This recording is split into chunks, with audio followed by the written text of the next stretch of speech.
Hello my dear friends, how you all are. So hopefully you are fine good. और आपका जो preparation है as usual बहुत अच्छा चल रहा होगा। एक हमारे पास इंक्वायरी आ रहा है बिफोर। आपको पता ही है आज हम बात करने वाले बीपीएससी एई सोम का सॉल्यूशन जो पेपर 6 में आपका आता है, स्ट्रेंथ ऑफ मटेरियल। प्रीवियसली आपने सेशन देखा होगा जहाँ पर हमने फ्लूइड मैकेनिक्स 2022 और 2024 का सॉल्यूशन दिया था। हाँ, इंक्वायरी ये है, बार बार बच्चा पूछ रहा है कुछ कि सर जो ये क्लास है ये सिर्फ बीपीएससी के लिए है या अदर एग्जाम भी होगा। देखो, जितना भी आपका ई लेवल का एग्जाम होता है दोस्त, जहाँ पे कैलकुलेटर अलाउड नहीं है, लगभग सबका क्वेश्चन पैटर्न सेम है। अभी मैं बहुत जल्दी आपके लिए यूपीपीएससी का लाने वाला हूँ, तो वहाँ पे भी देखोगे इसी तरह का क्वेश्चन है।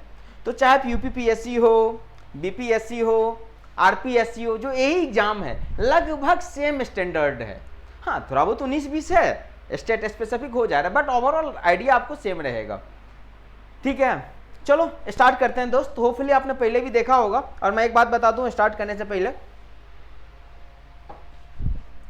जो ये पीडीएफ है हमारा, जो टेलीग्राम आपको डिस्क्रिप्शन बोलते हो ना, यूट्यूब का डिस्क्रिप्शन होता है, हाँ, उसके नीचे में चले जाओगे तो वहाँ पे व्हाट्सअप और हमारा टेलीग्राम का लिंक है। वहाँ पे ना ये मैं पीडीएफ शेयर कर दूंगा सारे क्वेश्चन का और सॉल्यूशन के साथ, तो थोड़ा आपके लिए हेल्पफुल हो जाएगा। और ये हमारा सीरीज दोस्त अभी चलता रहेगा। और एक बात और बता दूं, जो मेरा दोस्त जो हमारे साथ ज्वाइन करना चाहते हो, अपना प्रिपरेशन आप हमारे योर पीडीआर टीम के साथ कंटिन्यू करना चाहते हो, तो हमारा एक बैच चलता है परफेक्शन थ्रू प्रैक्टिस। जैसे मैंने आपको बताया था, टाइम कम है हमारे पास। हमारे पास तो बहुत टाइम है, आपके पास कम टाइम है, क्योंकि आपका एग्जाम नेक्स्ट मंथ है। हाँ, मतलब 21 जून को है, 20-21 के अप्रॉक्स। तो हमारे पास एक बैच चलता है पीटीपी परफेक्शन थ्रू प्रैक्टिस, तो उसे आप ज्वाइन कर सकते हो। कैसे पढ़ाते हैं इस बैच में, चलो स्टार्ट करते हैं। देखो how you are going to deal in that batch. सो पहला क्वेश्चन है आपके स्क्रीन पे दोस्त। पहला क्वेश्चन है, ये बीपीएससी एई 2024 का क्वेश्चन है। क्वेश्चन है the variation of the circumferential stress across the thickness of thick cylinder is uniform, linear, parabolic, none of the above. ये बीपीएससी एई 2024 का क्वेश्चन था। क्या होगा, देखो यहाँ पे लड़का जो जनरली करता है ना, वो बोलता है ठीक है सर्कमफ्रेंशियल हुप स्ट्रेस, वो समझता है PD/40। समझ रहे हो बात, PD/40। अब ये यहाँ पे पता नहीं क्या दिमाग लगाता है, तो बोलता है एच इज इनवर्सली प्रोपोर्शनल, पता नहीं 1/T वगैरह। दोस्त पहली बात याद रखो, ये तभी यूज होता है जब थीन प्रेशर विसल होता है दोस्त। ये बात हमेशा दिमाग में बैठा लो, कहीं पर भी देखते हो कुछ भी फॉर्मूला घुसा दोगे आप, ये तभी यूज होगा जब थीन होगा। क्वेश्चन क्लियर कट बोल रहा है थिक सिलेंडर है, क्लियर कट बोल रहा है ठीक है, तो ये नहीं लगाओगे। अच्छा, कोई बोलेगा सर क्या डिफरेंस होता है थीन और थिक सिलेंडर में, क्या डिफरेंस होता है? चलो ये भी मैं आपको बता दूं। जैसे हमारे पास दोस्त सपोज करो ये एक सिलेंडर है ना, ये हमारा एक छोटू सा सिलेंडर है ना, तो और ये है हमारा छोटू सा सिलेंडर, समझ रहे हो, हॉलो सिलेंडर है बाबा। तो इसके अंदर कोई गैसेज होगा? अरे होगा कि नहीं होगा, बिल्कुल होगा सर। ऐसे क्या ही करेंगे बना के, ये है और ये उसका कुछ थिकनेस है दोस्त। कौन सा बात, ये वाला पार्ट उसका थिकनेस है, सिलेंडर है, समझ रहे हो बात। तो याद रखना D/T, समझ रहे हो, अगर D/T 20 से ज्यादा होता है, समझ रहे हो, D/T डायमीटर और थिकनेस का रेशियो 20 से ज्यादा है, मतलब डायमीटर बहुत बड़ा है, थिकनेस बहुत कम है, तब उसी को हम बोलते हैं थीन प्रेशर विसल। और अगर D/T 20 से कम है, मैंने क्या बोला, D/T अगर 20 से कम है या 20 इनसे बड़ा है, let me make it correct. जैसे हमारे पास D/T की तुम बात करते हो, ठीक है, देखो इधर D/T अगर मतलब यहाँ पे थिकनेस ज्यादा है ना, अगर ये 20 से कम है तब इसको हम लोग थिक बोलते हैं, याद रखोगे। और D/T अगर 20 से यहाँ पे इक्वल टू नहीं आएगा, यहाँ आएगा 20 से ज्यादा है, तब हम इसको थीन बोलते हैं, याद रखोगे टी, ठीक है। तो ये पहली बात। दूसरी बात, सर यहाँ पे फिर सॉल्व कैसे करेंगे? तो थिक प्रेशर विसल में एक हमेशा रूल याद रखना, जिसको हम लेमीज LAME लेम्स रूल्स बोलते हैं। लेमीज नहीं दोस्त, लेमीज आपने वहां पढ़ा होगा। इसके अनुसार जो हमारे पास स्ट्रेस दिया जाएगा ये होगा A+B/R²। ठीक है, थिक में, किसमें, इन case of thick pressure whistle की बात करेंगे, A+B/R²। ए और बी कांस्टेंट है, जो हम बाउंड्री कंडीशन के साथ लगा लेंगे, निकाल सकते हैं। तो यहाँ पे सिग्मा का वेरिएशन आर के साथ कैसा है दोस्त, पैराबोलिक है, पैराबोलिक है। तो याद रखना हम बोलेंगे कि स्ट्रेस का जो वेरिएशन है इस थिकनेस में जो वेरिएशन है दोस्त, ये क्या है हमारा, पैराबोलिक है। तो आंसर हो जाएगा पैराबोलिक। एक बात और समझो सर, अब मैक्स पैराबोला है तो कहीं पे मैक्सिमम मिनिमम होगा, तो तुम बोलोगे सर सिग्मा इक्वल टू आ गया A+B/R²। यहाँ पे A और B तो कांस्टेंट है सर, तो सर एक बात बताओ, अगर आर कम होगा तो सिग्मा ज्यादा होगा? आने वाला टाइम में ये भी पूछेगा। अगर आर कम होगा, ठीक में आर कम है, समझ रहे हो बात, sigma is proportional to 1/r², अगर सब कुछ को हटा दो तो तुम बोलोगे अगर आर कम होगा तो सिग्मा ज्यादा होगा। मतलब इनर रेडियस पे दोस्त हमेशा अगर थिक सिलेंडर है तो स्ट्रेस यहां पे ज्यादा होगा कि यहां पे, तो याद रखोगे इनर रेडियस पे हमेशा हायर हुप या सर्कमफेरेंशियल स्ट्रेस होगा compare to that of outer radius. तो ऐसे भी पूछा जा सकता है, पैराबोलिक है, यहाँ पे मैक्सिमम होगा और इधर तुम्हारा क्या रहेगा, मिनिमम रहेगा। समझ में आ गई बात? इस तरह से पैराबोलिक वेरिएशन होगा यहाँ पे, तो ये बात याद रखोगे आप। चलो अगला क्वेश्चन पे आ जाओ। अच्छा क्वेश्चन है, देखो ये क्वेश्चन क्या बोल रहा है, देखो the stress induce in a body when suddenly load is ... the stress induced when the same load is applied gradually। अब देखो दोस्त, ये क्वेश्चन स्टूडेंट कैसे सॉल्व करेगा या आप क्या सोच रहे हो? अगर आपने नहीं पढ़ा होगा तो आप कंफ्यूज करना स्टार्ट कर जाओगे कि कैसे करें। बिल्कुल नहीं करना है। देखो एक बात बताओ, खुद पहले प्रैक्टिकल सोचो, आप प्रैक्टिकल सोचो, मैं आपको कुछ नहीं बोलूंगा, प्रैक्टिकली। जैसे हमारे पास ये एक बॉडी, एक ये है ना, ये तुम्हारा एक टेबल है, ये मत एक्सपेक्ट करो मैं बहुत अच्छा टेबल बना दूंगा, ये तुम्हारा टेबल है दोस्त, ठीक है। चलो ये तुम्हारा टेबल है। अब तुम इस टेबल पे बुक रख रहे हो, सपोज करो, या मान लो 50 kg का ब्लॉक रख रहे हो, 50 kg, तो तुम धीरे धीरे रख रहे हो, 1 kg, फिर 1 kg, फिर 1 kg, फिर 1 kg, फिर ऐसे करके तुम 50 बार रख रहे हो। इसको हम बोलेंगे ग्रेजुअली अप्लाई, धीरे धीरे अप्लाई कर रहे हैं। दूसरा दोस्त क्या करेगा, मेरा 50 kg ही रखना है बट ये सडन 50 kg डाल देगा। मुझे खुद बताओ दोस्त, अगर ये टूटेगा तो किस में टूटेगा? प्रैक्टिकली सोचो बात, कुछ नहीं रखना है दोस्त। अगर ये अलग हमें धीरे धीरे डाल रहा था किताब और मैंने एक बार सडनली डाल दिया, सीधे 50 kg छोड़ दिया, तो मुझे बताओ किस में जल्दी टूटेगा? आप बोले सर मजाक मत करो, सर इतना मजाक आप मत करो। ऑब्वियसली सर जब ये हम सडनली डाल देंगे तब ये जल्दी टूटेगा। अच्छा जल्दी, हाँ सर, इसका मतलब स्ट्रेस जो है इसमें जल्दी ज्यादा डेवलप हुआ सर। जितना इसमें डेवलप हो रहा था जब मैं ग्रेजुअली डाल रहा था तो फोर्स इक्वल स्ट्रेस क्या होता है, फोर्स अपॉन एरिया। हाँ सर, यहाँ पे फोर्स ग्रेजुअली अप्लाई कर रहे थे सर हम, समझ रहे हो बात, हम स्टोन रख रहे थे तो ग्रेजुअली अब तो जो भी स्ट्रेस डेवलप हो रहा है अगर हमने सडन डाल दिया तो कहीं ना कहीं ज्यादा हुआ। मतलब सर जो ये सडन होगा सर, ये कहीं ना कहीं इससे क्या हो जाएगा दोस्त, इससे हमारे पास ग्रेजुअल से ज्यादा होगा। ग्रेजुअल मतलब सडनली अप्लाइड जो है ग्रेजुअल से हमारा ज्यादा होगा। तो अब ऑप्शन देखो सर, हाफ तो होगा नहीं, मतलब बी तो ऑप्शन नहीं हो सकता सर। सर इक्वल तो नहीं हो सकता सर दोनों में? हाँ ऐसे देखो मैं बताता हूँ, टेक्निक भी होता है, how to eliminate the option. अब ये थोड़ा सोचो, एग्जाम में ऐसे रट के आप नहीं कर सकते, थोड़ा सोचना पड़ेगा। आप ए ही होने वाले हो, आप रट के काम नहीं चला सकते हर चीज को। तो हम सोचेंगे कि सर बी और डी तो नहीं होगा, अब होगा कौन? या तो ए होगा या नहीं तो सी होगा। दोस्त इसको हम प्रूफ कर सकते हैं। याद रखना जो हमेशा जो होता है ना, इंड्यूस जो होता है ना, मतलब जो हमारा सडन में होता है, सडनली लोड अप्लाइड होगा जिसको इम्पैक्ट भी बोलते हो, ये हमेशा होता है 2 times of gradually applied load. ठीक है, याद रखना ये बात, हमारा आंसर हो जाएगा ए। लेकिन एक बात बताओ, अगर तुम पहले जब तुम्हें नहीं पता था तो तुम सोचोगे तो 25% चांस था आपका आंसर सही होगा, लेकिन अगर आपने ऑप्शन एलिमिनेट कर दिया तो कम से कम 50% चांस है कि आपका आंसर सही होगा, है ना। तो चांस प्रोबेबिलिटी बढ़ रहा है हमारा सही होने का। और इसी तरह से अगर आप प्रिपरेशन करोगे तो धीरे धीरे आपका सिलेक्शन का भी प्रोबेबिलिटी क्या होगा, बढ़ेगा। बशर्ते पॉजिटिव वे में आप तैयारी करो, तब आपकी भी प्रोबेबिलिटी बढ़ेगी इसी तरीका से। चलो आ जाओ अगला क्वेश्चन। अगला क्वेश्चन है failure of material is called fatigue when it fails. देखो एक बीपीएससी में एक चीज देखोगे, ये ना ऑप्शन इसका बड़ा कंफ्यूजिंग होता है दोस्त। अभी मैं आगे भी आपको लेकर आऊंगा, देखना ऑप्शन इतना क्लोज्ड होगा और इतना कंफ्यूजिंग होगा, वहां पे बच्चे दिक्कत करता है। अब देखो जैसे यही क्वेश्चन था, failure of material is called fatigue when it fails below the elastic limit at the yield point, below the yield point at the elastic limit. अब देखो जब आप इस क्वेश्चन को करोगे, है ना, तो कहीं कहीं आप देखोगे आंसर यील्ड पॉइंट दिया रहता है, कहीं कहीं गलती से इलास्टिक दे देता है। इवन कभी की बुक में इलास्टिक भी लिखा रहता है और कभी कभार यील्ड भी लिखा रहता है। लेकिन तुम ध्यान से पढ़ोगे तो क्वेश्चन में क्या लिखा रहता है मालूम है आपको? जब आप पढ़ोगे ध्यान से बुक तब लिखोगे कि जब कभी भी मटेरियल हमारा फटीग, पहले बात बताओ ये फटीग क्या होता है दोस्त? फटीग आप बताओ, आप जब ऑफिस जाते हो तो बोलते हो ना कि भाई आज मैं फटीग में हूं।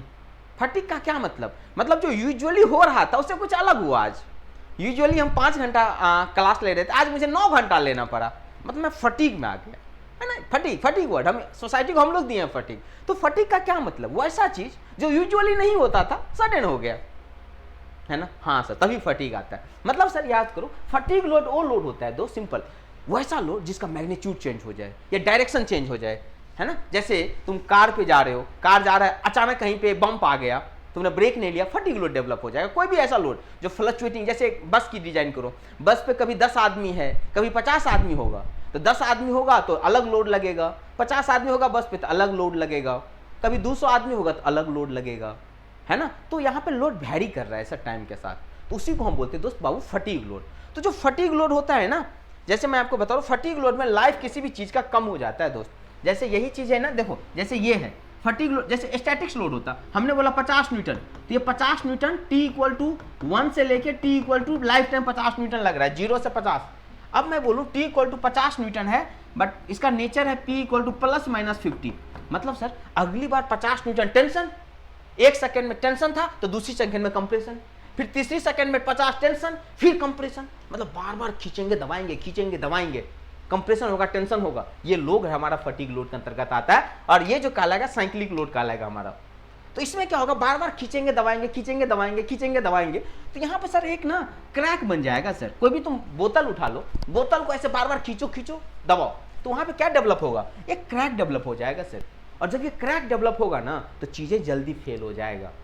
मतलब सर एक बात तो क्लियर है सर, किसी भी बॉडी का लाइफ फटीग में कम होता है सर। अलग बात है आपका लाइफ नहीं, बॉडी की बात कर रहा हूं मैं, कम होता है। हाँ सर, तो सर किससे कम होता है सर, अगर ये पहले जब ये फेल होता तो हम बात करते हैं यील्ड पॉइंट पे जाके होता। किस पे होता, यील्ड पॉइंट। अच्छा यील्ड पॉइंट क्या होता है, यील्ड पॉइंट वो पॉइंट है ना दोस्त, जहां से किसी भी बॉडी में आपको परमानेंट डिफॉर्मेशन देखने लगेगा। इलास्टिक पॉइंट क्या है, इलास्टिक पॉइंट वो पॉइंट है जहां तक हमने लोड लगाया, लोड हटा लिया तो बॉडी पुनः अपने ओरिजिनल शेप में आ जाएगा, इसको मैं इलास्टिक बोलता हूं। और यील्ड इसको बोलता हूं, अगर मैं उससे बियॉन्ड गया या यील्ड पॉइंट को अगर मैंने टच कर लिया तो बॉडी में परमानेंट डिफॉर्मेशन आ जाएगा। इवन मैं लोड हटा भी दूंगा फिर भी अपने शेप को रिकवर नहीं करेगा। Clear sir. तो अब बात है सर आंसर क्या होगा। देखो दोस्त, इसमें आंसर में हमेशा लिखा रहता है कि generally body fails in fatigue less than the yield point, but sometimes, मेरी बात सुनो, but sometimes it goes up to the elastic limit, not always, sometimes. बात समझा, नॉट ऑलवेज। लिखा रहता क्लियर कि fatigue, in case of fatigue body fail generally beyond the elastic point, even sometimes it goes, sometimes goes less than the elastic limit. हाँ sir, यहां पे थोड़ी सी बात है, तो हम किसको प्रेफर करेंगे दोस्त, हम समटाइम्स इलास्टिक होता है लेकिन जनरली इससे होता है सर, तो हम बी को प्रेफर करेंगे। ये क्वेश्चन आप देखोगे बहुत ज्यादा बुक में इलास्टिक भी लगा देता है, वो गलत है दोस्त। समटाइम्स इलास्टिक से नीचे जाके फेल होता है लेकिन यील्ड से हमेशा कम रहेगा। तो यहाँ पे देखो कंफ्यूजिंग आंसर था, बच्चे अगर अच्छा से नहीं सोचा, अच्छा से नहीं पढ़ाई किया है तो चीजें गलती करेगा। इसलिए बोलता हूँ थोड़ा ध्यान से पढ़ो, यील्ड पॉइंट हमेशा इलास्टिक से ऊपर होगा, तो ये बात आप याद रखोगे, ठीक है। तो चलो अच्छी बात है। तो आप फटीग में किसी भी चीज का लाइफ कम हो जाता है दोस्त, याद रखना। अगला क्वेश्चन आ जाओ, देखो hoop stress in a thin cylinder of diameter d, thickness t, subjected to pressure. ये तो सीधा होता है दोस्त, P = हूप पूछ रहा है ना, हूप या सर्कमफ्रेंशियल, PD अपॉन क्या हो जाएगा 2T, तो ये हो जाएगा सीधा। ये तो सीधा फॉर्मूला था जो मैं बताऊंगा आपको प्रेशर व्हीसल में। अच्छा ये थिन में होगा या थिक में होगा, जल्दी बताओ यार किस। अच्छा यहाँ पे नहीं बोला, ये हमेशा थीन बोल दिया, थीन सिलेंडर में होगा दोस्त। ठीक की हम बातें नहीं करते, मेनली हम लोग थीन की बात करते हैं। तो ये देखो प्रेशर व्हीसल से 2 क्वेश्चन आपको दिख गया 2024 में अभी तक, आगे और भी आएगा। अगला देखो, ये भी क्वेश्चन अच्छा क्वेश्चन है, अच्छा क्वेश्चन है। बच्चे यहां पर भी गलती करता है और हमेशा करता है। क्या गलती करता है sir? If radius of wire stretched by a load is double, okay, then its Young's modulus will be becomes 4 times half unaffected double। यहां पर भी लड़का गलती करता है। लड़का सोचता है जनरली कि sir stress is proportional to strain होता है sir, within elastic limit, proportional limit more precisely, है ना। जब मैं हटाता हूं सर तो यहाँ पे यंग्स मॉडुलस ऑफ इलास्टिसिटी ई आ जाता है और स्ट्रेन हो जाता है सर, है ना। अब बच्चा बोलता है कि सर अगर मान लो हमने रेडियस ऑफ वायर या किसी में, मैंने जैसे ये बॉडी एफ बॉडी था, सुनो यहाँ पे हमने एफ फोर्स लगाया, बाद में मैंने इसको 2F कर दिया, तो लड़का बोलेगा सर स्ट्रेन तो चेंज हो जाएगा। स्ट्रेन क्या होता है? स्ट्रेन होता है change in length upon original length. तो जब 2f था तो चेंज इन लेंथ कुछ और था, 2f किया तो चेंज इन लेंथ कुछ और हो गया। तो लड़का सोचता है सर स्ट्रेन में चेंज हो जाएगा तो स्ट्रेस भी ये हमारा ई चेंज हो जाएगा। नहीं दोस्त, यहाँ पे ऊपर में ध्यान से देखो, stress is proportional to strain. तो जो भी चेंज तुम्हें स्ट्रेन अगर दिखेगा तो वही तुम्हें स्ट्रेस में भी दिखेगा। यहाँ पे ई जो है कांस्टेंट है बाबा। ई जो होता है ना ये कभी भी इस चीज़ पे डिपेंड ही नहीं कर रहा है कितना लोड लग रहा है नहीं लग रहा है। ई दो ही चीज़ पे डिपेंड करता है, याद रखना। मटेरियल कौन सा है, मटेरियल का प्रॉपर्टी है। दूसरी बात ये टेम्परेचर पे डिपेंड करता है, क्रॉस सेक्शन पे, लोड कितनी है, बॉडी का प्रॉपर्टी है। कोई भी बॉडी उसका अपना ई प्रॉपर्टी है। ई दो ही तरीका से चेंज हो सकता है, या तो मटेरियल चेंज कर दो या नहीं तो तुम बॉडी को गर्म कर दो, हीट कर दो। इस सब में हालांकि हम जब थर्मल स्ट्रेस पढ़ते हैं तो हम ये मान के चलते हैं कि प्रॉपर्टी चेंज नहीं हो रहा bye rising of temperature, changing the temperature. तो ई में बाबू कोई चेंज नहीं होगा, ये क्या रहेगा हमारा अनअफेक्टेड रहेगा। यहाँ पे याद रखना चेंज इन लेंथ जो हो जाएगा PL अपॉन ए। तो यहाँ पे ई जो है ना ये लोडिंग से बिल्कुल इंडिपेंडेंट है। आप खुद भी सोचो, अगर ये जब स्ट्रेन जिस रेशियो में चेंज होगा उसी में स्ट्रेस में दिखेगा, ई में कोई फर्क नहीं पड़ेगा। तो अगर मैं डबल करूं कुछ भी करूं लोड को तो हमारा चीजें अनअफेक्टेड रहेगा। तो C फॉर चेन्नई जो है हमारा करेक्ट आंसर है। अगला क्वेश्चन देखो, a material capable of absorbing large amount of energy before fracture, this is known as resilience, toughness, plasticity और डक्टिलिटी। क्या बताओगे, बताओ। A material capable of absorbing large amount of energy before fracture, है ना। देखो ये strain energy का question है, मैं बताया था दो तरह का होता है। अगर कोई चीज विथ इन इलास्टिक लिमिट जो एनर्जी स्टोर करता है उसको हम लोग क्या बोलते हैं दोस्त, रेजिलियंस बोलते हैं। और अप टू द फ्रैक्चर जो करता है दैट इज कॉल्ड टफनेस।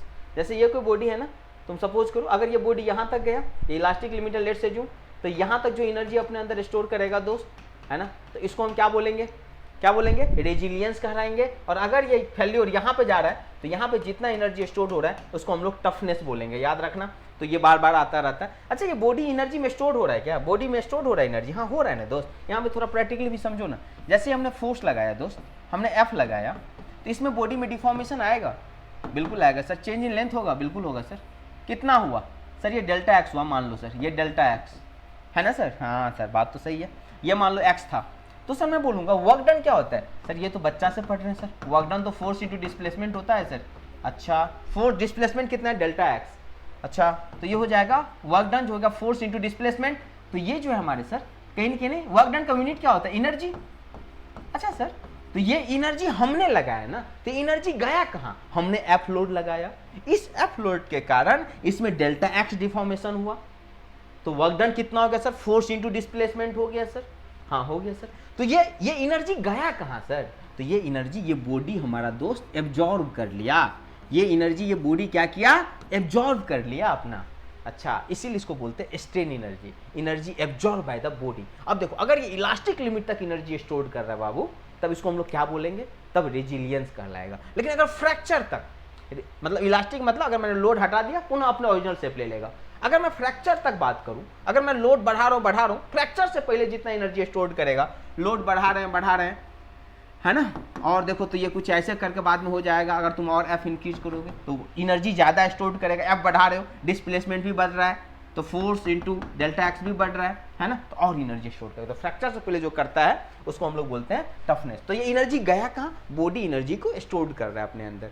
और एक बात और बताऊँ, स्ट्रेन एनर्जी का क्या काम है। देखो स्ट्रेन एनर्जी ज़्यादा इंपॉर्टेंट रोल वहाँ पे प्ले करता है जहाँ पे इम्पैक्ट लोड होता है। जैसे दो बॉडी है, थोड़ा और समझ लो, समझ ही रहे हो तो। जैसे स्ट्रेन एनर्जी, मान लो हमारे पास ये सरफेस है, हमारे पास बॉडी ए है और बॉडी बी है। सपोज करो हमने बॉडी ए को भी छोड़ा, हमने बॉडी बी को भी छोड़ दिया।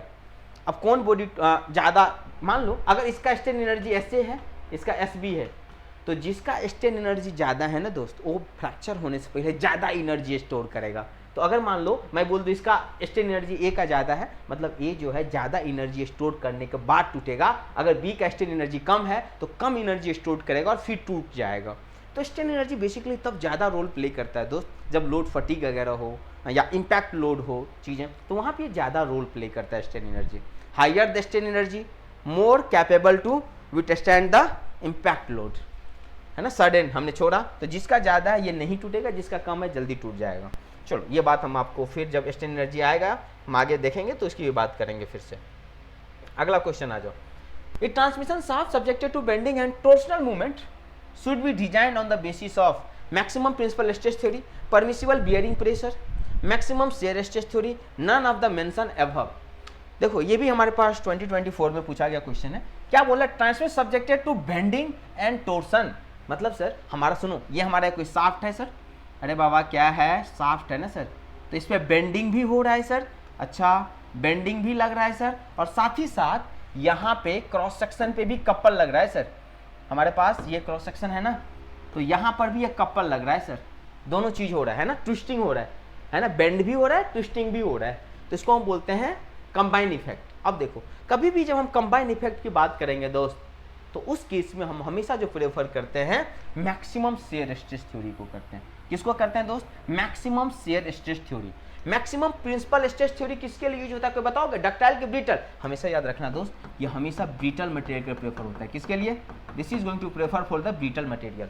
सर ये परमिसिबल बियरिंग प्रेशर क्या है? हम एक आपको मशीन डिजाइन में मैं पढ़ाऊंगा, बियरिंग करके एक चैप्टर होता है, इसको फर्जी है, ये फर्जी में दे दिया, उसका कोई मतलब ही नहीं यहाँ पे देने का, वो फर्जी में दे दिया तुम्हें ऐसे ही कंफ्यूज कराने के लिए, इसका कोई योगदान नहीं है यहाँ पे। तो बियरिंग प्रेशर जब हम बियरिंग डिजाइन करते हैं, जर्नल बियरिंग वगैरह, मैं बताऊंगा क्या होता है, अभी चिंता मत करो आप कि सर ने ये क्या बोल दिया नया टर्म, पढ़ाऊंगा जर्नल बियरिंग। एमडी में आपको पता है ना बहुत ज़्यादा क्वेश्चन आया था, आपने मेरा पहला वीडियो देखा था एनालिसिस का, बहुत ज़्यादा क्वेश्चन आया था, तब मैं बात करेंगे जब मैं एमडी का सॉल्यूशन लेके आऊँगा आपके पास। तो सर याद रखना ये हमारा ब्रिटल के लिए होता है, maximum shear stress theory ductile के लिए होता है, तो हमारा करेक्ट आंसर हो जाएगा ची for Chennai. Permissible pressure basically हम जब बियरिंग की बात करते हैं तो वहां पे इसका यूज होता है। अगला क्वेश्चन आ जाओ। Sir Poisson ratio of a material is 0.5 then the elastic modulus of the material will be, elastic modulus of the material will be equal to shear modulus 4 times independent है, intermediate है, 3 times of share modulus. क्या होगा answer? ये देखो तुम्हें question में mu दे रखा है ना दोस्त, म्यू दे रखा है कितना 0.5, ये क्वेश्चन भी सिंपल स्टेशन से लिया गया है।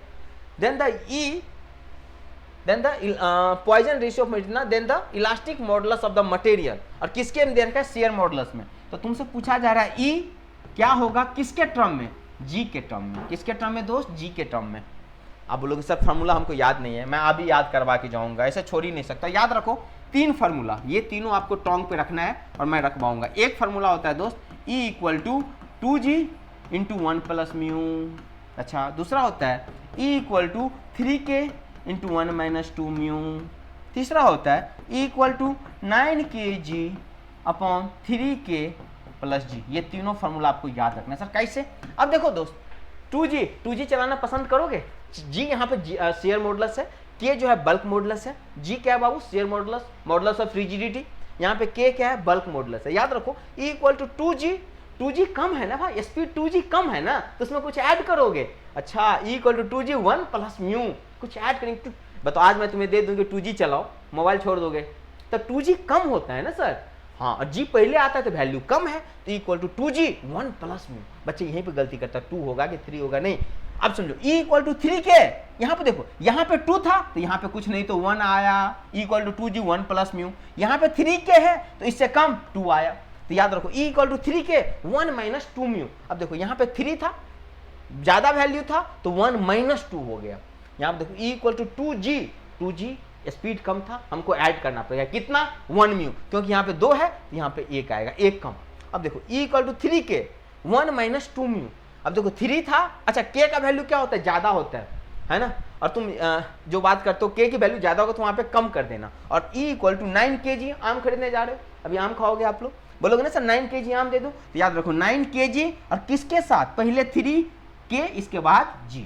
तो ये तीनों फॉर्मूला आपको याद रखना है। एक क्वेश्चन यहाँ से हमेशा बनता है, इक्वल टू 2g, याद रखना 2g कम है तो 1 प्लस होगा, लेकिन कितना म्यू? 1 की 2 म्यू तो 1 कम। ई इक्वल टू 3, के ज्यादा होता है तो 1 minus 2 mu. E equal to 9 kg upon 3k plus G. अब चलो आज इस क्वेश्चन पर याद हो गया, याद रखना है। तो सर इस क्वेश्चन में कुछ नहीं है सर, हमें पता है सर ई इक्वल टू हमें यही लगाना है sir, E equal to 2g into 1 plus mu, E equal to 2g into 1 plus mu. So sir 2g into 1 plus 0.5, so 1.5 that is 3g is coming out to be E equal to 3g. E तो what can be 3 times of its shear modulus। अच्छा एक बात बताओ, कोई भी material है ना बाबू, कोई भी मटेरियल है, ये मान लो कोई एक बॉडी है हमारे पास, कोई भी बॉडी है तो उसके पास E भी होगा, इसका कुछ ना कुछ जी भी होगा, इसका कुछ ना कुछ के भी होगा, है ना। ई भी होगा बॉडी का, यंग्स मॉडुलस ऑफ इलास्टिसिटी भी होगा, शेयर मॉडुलस भी, बल्क मॉडुलस भी होगा। मैं पूछूंगा जनरली किसकी वैल्यू ज्यादा होता है, बताओ जनरली किसकी वैल्यू ज्यादा होता है। तो याद रखना ई का वैल्यू हमेशा ज्यादा होगा जी से, और जी का वैल्यू हमेशा ज्यादा होगा के से। ये भी रिलेशन याद रख सकते हो आप, याद भी रखना ई जी के। ऐसे देखो ई फिर जी फिर बाद में क्या आता है, तो याद रखना ई जे के। कोई भी मटेरियल है उसका तीनों चीज होगा ना जी, इसके पास यंग्स मॉडुलस होगा, इसके पास शेयर मॉडुलस होगा, उसके पास बल्क मॉडुलस होगा। तो जनरली तीनों में से किसकी वैल्यू मैक्सिमम होगा, ई का, फिर जी, फिर के। समझ में आ गया क्या? आता है ना। पहले देखो, पहले ई आता है, याद रखोगे अल्फाबेट में, फिर जी आता है, फिर के आता है, तो याद रखना ई मोर देन जी मोर देन के। बस ये तरीका है याद रखने का। ये भी पूछेगा तो आपको रेडी रहना है, क्योंकि आपका प्रिपरेशन योरपीडिया के साथ चल रहा है और ये हमेशा आगे रहेगा इस चीज़ में, ठीक है। आपके दिमाग में हर चीज़ हम लोग सेट करेंगे, और यही हम लोग कोशिश कर रहे हैं। जो पीटीपी बैच है दोस्त, यहाँ पे हम लोग यही कोशिश करता हूँ कि चीज़ें आपके दिमाग में सेट हो जाए। मुझे पता है टाइम कम है, अच्छा से प्रिपरेशन आपको भी करना है, you have to be get selection. तो चलो आ जाओ, अगला क्वेश्चन आ जाओ। देखो ये थोड़ा अच्छा क्वेश्चन क्या ही बोलेंगे, बेसिक्स है यार। देखो two beams of equal cross section area equal है, subjected to equal bending moment. Okay, if one beam has square cross section and other beam have circular cross section, ठीक है, सर्कुलर क्रॉस सेक्शन। तो पूछा जा रहा है then circular cross section beam will be stronger, square cross section beam will be the stronger, depends upon the loading condition, both beam will be equally strong. ये भी आपका क्वेश्चन पूछा गया है बीपीएससी एई में। मुझे बताओ दोस्त इसका आंसर क्या करोगे आप, एनीबॉडी? देखो सबसे पहली बात आप बोलोगे सर यहाँ पे two equal beam area subjected to bending movement, किसमें, बेंडिंग मूवमेंट में। तो दो है क्रॉस सेक्शन, एक तुम्हारे पास बीम है दोस्त सर्कुलर क्रॉस सेक्शन का, है ना, कुछ इस टाइप का बीम है आपके पास, और दूसरा जो बीम है ये स्क्वायर क्रॉस सेक्शन का है ना, कुछ मान लो इस टाइप सा क्रॉस सेक्शन का। मैं थोड़ा चलो इस टाइप का, है ना, ऐसा कर कर, इतना घटिया भी नहीं है बट ठीक है, आप मेरी भावना समझो, इंजीनियर अपना भावना समझाता है ना, बस भावना आपको समझ में आ गया मेरा तो काफ़ी है। देखो ये हमारे पास ये रेक्टेंगुलर सॉरी कौन सा क्रॉस सेक्शन बोल रहा है, इस टाइप से स्क्वायर क्रॉस सेक्शन का हमारे पास बीम है। क्रॉस सेक्शन देख रहे हो ना, ये ए है तो ये भी ए होगा, ये सर्किल क्रॉस सेक्शन का था। इतना हमें क्वेश्चन से पता है। अब देखो क्वेश्चन अब हमसे पूछा जा रहा है सर सर्कुलर क्रॉस सेक्शन, हमसे पूछा जा रहा है कौन स्ट्रांग है कौन वीक है। तो सर एक बात बताओ कैसे हम पता करेंगे, तो याद रखोगे आप, इक्वेशन याद है ये नहीं याद है? देखो बेंडिंग स्ट्रेस क्या दिया जाता है दोस्त, एम अपॉन जेड। बेंडिंग क्या है, एम अपॉन जेड, याद है बेंडिंग स्ट्रेस।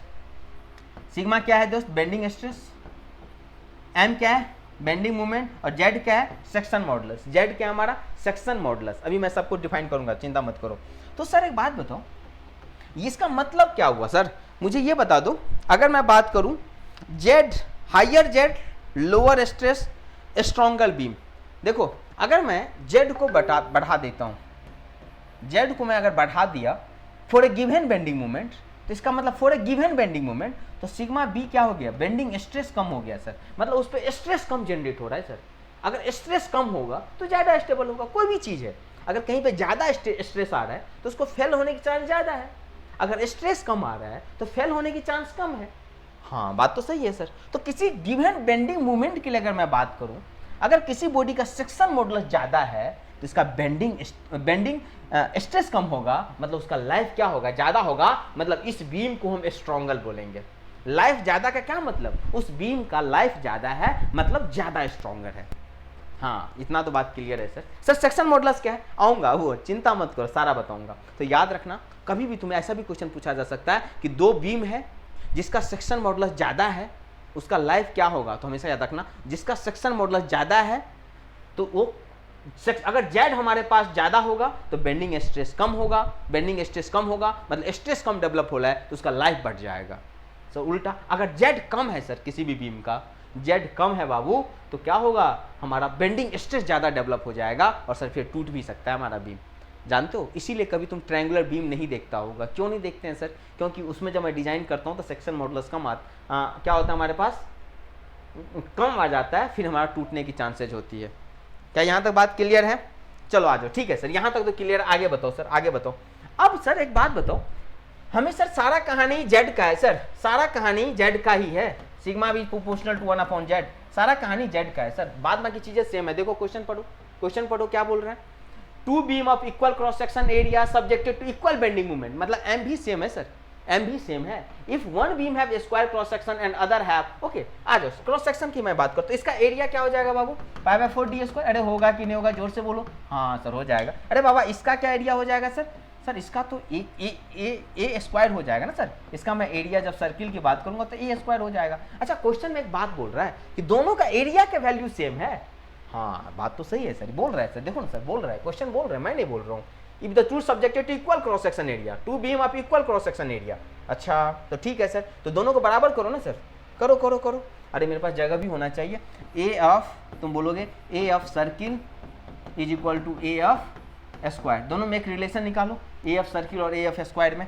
तो तुम बोलोगे सर्किल का है सर π/4 d स्क्वायर, ये हो जाएगा ए स्क्वायर। यहाँ से ए और डी के बीच में एक रिलेशन आएगा दोस्त, मैं नहीं कर रहा, मैं सीधा लिख देता हूँ। ए और डी को सॉल्व करने पे यहाँ पे ए इक्वल टू आ जाएगा 0.886 डी आ जाएगा। तो हमारे पास ए और डी में रिलेशन आ गया। अच्छा सर इसको आपने क्यों किया, क्यों आपने ए और डी में रिलेशन लाया, कुछ होगा? हाँ बिल्कुल होगा। क्या है बताओ, क्या है सर इसमें? अब याद रखो जो जेड होता है ना दोस्त, ये वैल्यू मैं यहाँ मिटा देता हूँ, मेरे पास अभी जगह कम है, मैं ऊपर ये रब कर देता हूँ थोड़ा सा। चलो इसको मैं रब कर देता हूँ, ठीक है, स्पेस नहीं है। देखो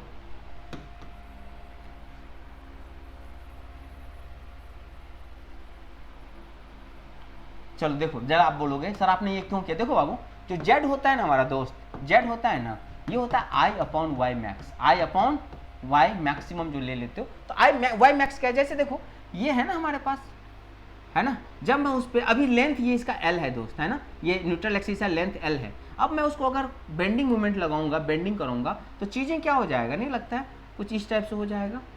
हाँ सर ये तो हमें लग रहा है सर, ऐसे कुछ हो जाएगा, इतना घटिया नहीं होगा बट ऐसा कुछ होगा। सर ये पहले न्यूट्रल था, ये भी न्यूट्रल है, सबका लेंथ LL है, ये हो जाए। अब अगर हमने ऐसा किया तो ये किस में हो जाएगा, ये हो जाएगा कंप्रेशन में और ये हो जाएगा टेंशन में, है ना। तो कंप्रेशन से टेंशन, तो कोई देखो यहाँ पे खिंचाव है, यहाँ पे क्या है कंप्रेशन है, तो कहीं तो होगा, पॉजिटिव से निगेटिव जा रहा हूं तो कहीं तो जीरो रहा होगा। हाँ सर मान लो ये ऐसा है लेंथ जिसका लेंथ अभी भी L है, जिसका लेंथ, ये जो प्लेन है न्यूट्रल प्लेन बोलते हैं, जहां पे ना तो टेंशन है ना ही कंप्रेशन है, ना तो क्या हो गया ये, ना तो टेंशन है और ना ही कंप्रेशन है। अच्छा और यही से जो डिस्टेंस मेजर करते हैं ना दोस्त, ये दोनों सेम होगा, मैं हाथ से बना रहा हूँ, ये Y मैक्स यही होगा Y। तो Z जो हो जाएगा ना सर, ये होता है I/Y मैक्स। तो सर अब मैं अगर मैं यहाँ पे I Z को मैं देखूँ तो Z का क्या होता है, A4/12, Y मैक्स क्या हो जाएगा A/2। सॉल्व करो, ये हो जाएगा AQ/6 और इसका Z जो सर्कुलर में होता है π/32 D⁴। D और A का रिलेशन तुम्हें पता है, D और A में रिलेशन पता है, वैल्यू पुट कर दो। अब वैल्यू पुट कर दो, D और A का रिलेशन आपको पता है। जब आप इसको वैल्यू पुट करोगे D और A की वैल्यू, तो यहाँ पे आप देखोगे कि Z जो स्क्वायर का है ना दोस्त, ऐसे भी एक याद रखना, Z जो स्क्वायर का है ये किससे ज़्यादा है, सर्किल से, सर्किल से ज़्यादा है, सर्किल से ज़्यादा है। Z स्क्वायर जो है सर्किल से ज़्यादा है। तो मुझे बताओ Z अगर ज़्यादा है तो बेंडिंग स्ट्रेस कम है, मतलब ज़्यादा स्ट्रॉन्गर है। तो क्या आंसर हो जाएगा, अरे बताओ बाबा क्या आंसर हो जाएगा, square cross section will be stronger. बिल्कुल बॉम्बे is the right answer, square cross section beam will be the. ऐसे भी जब मैं क्लास में होता हूँ, आपको नोट्स बनाता हूँ, तो मैं एक सीक्वेंस बता देता हूँ कि कहाँ पे सेक्शन मॉडुलस बढ़ रहा है और घट रहा है, तो इससे आप इसको आराम से सॉल्व कर सकते हो। तो याद रखना स्क्वायर क्रॉस सेक्शन जो होगा ना, अगर ये कंडीशन दिया हुआ है तो विल बी द स्ट्रॉन्गर, यही था ना जी। लेट मी चेक, किसका Z आया ज़्यादा, अगर आप करोगे, हाँ स्क्वायर का ज़्यादा है सर्किल से, Z ज़्यादा, बेंडिंग स्ट्रेस कम, लाइफ ज़्यादा। चलो गुड, अच्छी बात है। अगला क्वेश्चन देखो, section modulus of a beam depends upon only on length of the beam, weight of the beam, density of the beam, the geometry of the cross section. क्या हो जाएगा आंसर, फटाफट बताओ। अब बोलोगे सेक्शन मॉडुलस सर अभी आपने बताया ये होता है I/Y होता है ना सर। हाँ तो I जो होता है सर ये भी ज्योमेट्रिकल क्वांटिटी है, Y भी ज्योमेट्रिकल क्वांटिटी है सर, दोनों ज्योमेट्रिकल क्वांटिटी है। तो हमारे पास ये ज्योमेट्री पे डिपेंड करेगा, डेंसिटी पे नहीं करेगा, वेट पे नहीं करेगा, only length of the beam, only, but गलती कर दिया, तो हमारा करेक्ट आंसर हो जाएगा D4 दिल्ली। तो मेरे दोस्त ये था हमारा 2024 FM तो हो चुका है, स्ट्रेंथ ऑफ मटेरियल का सॉल्यूशन, स्ट्रेंथ ऑफ मटेरियल का सॉल्यूशन था। और मैं आपको बता रहा हूँ जो हम लोग का पीटीपी बैच है, मैं एक बार बता दूं थोड़ा सा फिर आपको, जो हमारा परफेक्शन थ्रू प्रैक्टिस है, इसमें ऐसे ही दोस्त हमें पता है कहाँ से कितना क्वेश्चन आ रहा है, हम वही क्वेश्चन उठाते हैं और उसको हम लोग पूरा डिटेल में जो कॉन्सेप्ट होता है उससे सीख लेते हैं, ताकि कम टाइम में चीज़ें को ज़्यादा इफेक्टिव बनाया जाए और आपका तैयारी भी हो जाए। तो आप हमारे साथ जुड़ सकते हो, हमारे बैच में भी आप जुड़ सकते हो, आगे भी हम आपके साथ आते रहेंगे। बात करते हो हमारा जो पीटीपी, यू कैन ज्वाइन, और डिस्क्रिप्शन में दोस्त एक लिंक होगा टेलीग्राम और ये सब का, वहाँ पे भी ज्वाइन करोगे, वहाँ पर मैं ये पीडीएफ शेयर कर दूंगा। चलो फिर अगला सेशन में मिलेंगे, तो फिर हम 2022 का देखेंगे सोम का, फिर हम आगे की बात करेंगे, ठीक है। और हमारे पीटीपी में अभी हमारा इंडस्ट्रियल चल रहा है, तो आप ज्वाइन कर सकते हो वहाँ भी। Okay my dear friends, thank you.